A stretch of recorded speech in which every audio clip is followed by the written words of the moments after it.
Hey everybody, welcome to Crab Gamer Reviews. I am the Crab Gamer. Thank you guys very much for taking time out of your busy days to check out another one of my videos. Please hit that like button and subscribe button if you haven't already. I would really appreciate that as well. I like to get those likes and subscribers as much as possible. And I want to also jump right into today's topic, and that would be, and I'm going to link this in the description so you guys can read it and you can understand that this isn't something that I made up off the top of my head or anything like that. And this is according to a third-party survey. Xbox One owners spend more time gaming than PlayStation 4 owners. Now that shouldn't really surprise anyone given the amount of games and of course the more superior Xbox Live as opposed to PlayStation Network. But what might surprise you is that not only did Xbox One owners spend more time gaming, but Wii U owners spent more time gaming than PS4 owners as well. Perhaps PS4 owners, if they would actually spend some less time making weird memes and being on places like NeoGAF and N4G crying about Xbox One and things like that, then maybe they would have some more time for gaming. So according to this study by Global Web Index, Xbox One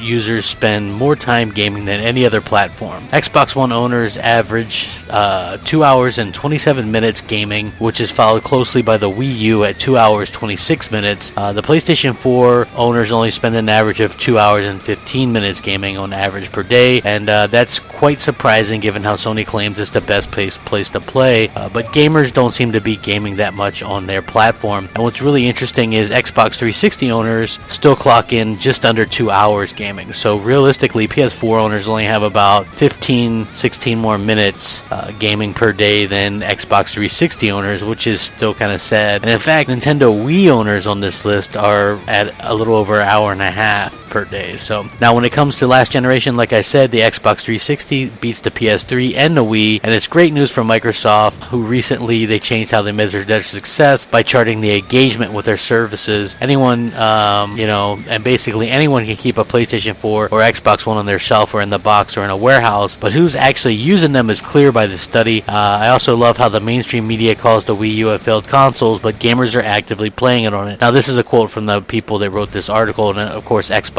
Mad, and I'm going to link it, and it has the chart and everything else in here as well. So this is very interesting, not too surprising to me because Xbox owners, we game. I mean, that's just the bottom line. We're always gaming. We're not just talking about gaming or whatever. We actually game, and we have games to play. Again, this is going to be a really, really amazing holiday lineup. I'm just like ass deep in Forza Horizon 3 right now. Phenomenal game, and then I'm just literally a week away from being able to play some Gears of War, and that's just going to be another phenomenal time for me. And there's all these great games coming out, and it's a very exciting time to be an Xbox owner and fan. If I was a PlayStation 4 fan, this would be sort of a wake-up call for me. If you were I'm not saying anything against just the average PlayStation fans, but for the most part, the PlayStation 4 fanboys are just insufferable jerks, and so I'm not really surprised by any of this at all. It just doesn't really come as a surprise. Maybe the Wii U coming ahead is a surprise, but the fact that Xbox One owners actually game, there's no surprise to that whatsoever. I think it's phenomenal news, and it's pretty obvious news, and